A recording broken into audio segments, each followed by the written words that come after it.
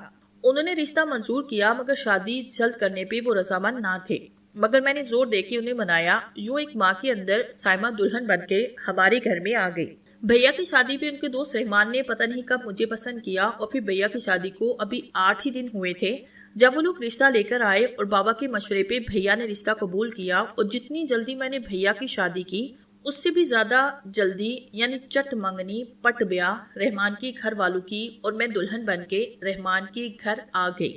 یہاں میرا بڑا شاندار استقبال کیا گیا۔ یہاں مجھے محبت اور چاہت بے حساب ملی۔ جلدی اس لیے ہوئی کہ رحمان کی دبئی میں جاب تھی اور وہ چھٹی پہ آئے تھے۔ یوں شادی کے 2 ہفتے کے بعد میں روتی دھوتی رحمان کے ساتھ دبئی چلی گئی، مگر بابا سے وعدہ لیا کہ وہ ہفتے میں نہیں تو 1 ماہ میں ایک بار مجھے ضرور ملیں گے۔ بابا نے وعدہ کیا، اور یوں بابا نے سائمہ اور بھیا سے بھی اجازت چاہی کہ وہ اب کام کے سلسلے میں زیادہ گھر پہ نہیں رہیں گے۔ بھیا کے اصرار پہ انہوں نے کہا کبھی کبھی آ سکوں گا۔ یوں بھابھی اور بھیا خوش رہنے لگے۔ مجھے دبئی آئے ہفتہ ہوا تھا جب بابا آئے۔ میں نے بابا کے بارے میں رحمان کو بتایا۔ یوں انہوں نے کوئی اعتراض کیے بغیر خوشی سے بابا سے ملاقات کی۔ یوں ہوتے ہوتے 6 ماہ گزرے جب ایک دن بابا نے بتایا کہ بڑے بھیا جب پاکستان پہنچے تو پہلے تو انہیں ہم پہ بڑا غصہ آیا کہ چھوٹے بھیا نے نہ صرف اپنی شادی بلکہ میری شادی بھی کروا دی، مگر پھر آہستہ آہستہ انہیں ناہید کے پھوہڑ پن اور بد سلیقی کا پتہ چلا، ان کے ڈراموں کا پتہ چلا، کیونکہ ناہید کو کچن سے الرجی تھی، گھر کی صفائی وغیرہ سے انہیں کوئی سروکار نہ تھا۔ یہ سب بابا کی وجہ سے ان کی نظروں میں آیا، اور پھر بابا نے انہیں ناہید اور جوہی کا ڈرامہ بتایا تو بھیا حیران رہ گئے۔ پھر وہ تو ناہید بھابھی کو طلاق دینا چاہتے تھے، مگر بابا نے روک دیا اور میری قسم دی جس کے پاس وہ رکے۔ مگر اسی شام شہریار بھیا اور بھابھی نے شہروز بھیا کے پاس جا کے معافی مانگی اور مجھے بھی فون کر کے معذرت کی، اور میں نے حسب حال درگزر کر دیا۔ سال گزرتے دیر نہ لگی۔ 1 ماہ کی چھٹی پہ رحمان پاکستان آئے۔ دیار غیر میں مجھے اپنوں کی یاد بڑی ستاتی رہی۔ جب میں پاکستان آئی تو میری خوشی کی انتہا نہ تھی۔ تیسرے دن میرے دونوں بھائی اور بھابھیاں اچانک میرے گھر آئی کہ یہ ان کی طرف سے سرپرائز تھا، مگر انہیں کیا پتا 2 دن پہلے ہی بابا نے مجھے ان کے آنے کا پتہ بتا دیا تھا، اس لیے میں نے اور رحمان نے ان کے استقبال کی بھرپور تیاریاں کی۔ ساتھ ہی بابا کو بھی آنے کا کہا، جنہوں نے انجان اور اجنبی ہوتے ہوئے ہماری اتنی مدد کی کہ ہمارا گھر ٹوٹنے سے بچا، اور ایک دفعہ پھر میرے دونوں بھائی آپس میں پیار محبت سے رہنے لگے۔